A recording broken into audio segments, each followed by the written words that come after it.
So these beautiful prayers actually remind us how to become a good devotee.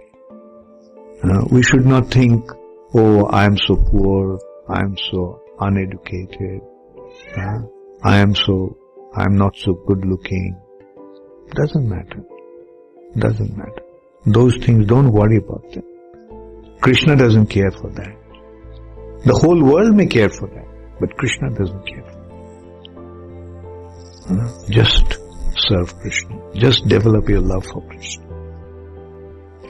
And if you have them, fine. Use them in Krishna's service.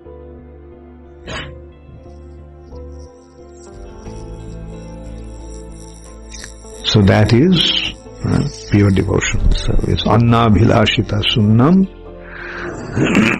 jñāna-karmādy-anāvṛtam. Jñāna-karmādy-anāvṛtam means no desire for liberation, no desire for sense gratification. Karma is for sense gratification, gyana is for liberation from this material.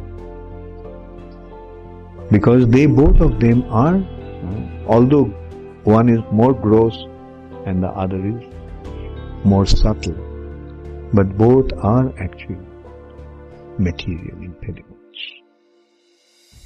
Both are material. Liberation is a material desire. I don't want to suffer, I want to get out of here. Same, the two sides of the same coin. Enjoyment and renunciation. Enjoyment of the material things and renunciation of them. Both are connected together. But Krishna consciousness is totally beyond, transcendental to this material nature. So that is what really matters to Krishna. So jñāna-karmādy-anāvṛtam. Not affected by the desire for enjoyment or desire for liberation. What really matters, ānukūlyena kṛṣṇānu-śīlanaṁ. ānukūlyena kṛṣṇānu-śīlanaṁ.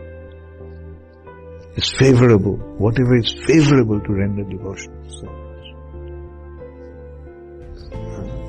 Our personal consideration of enjoyment or detachment is not a consideration. What really matters is how Krishna cares about it, how Krishna looks at it.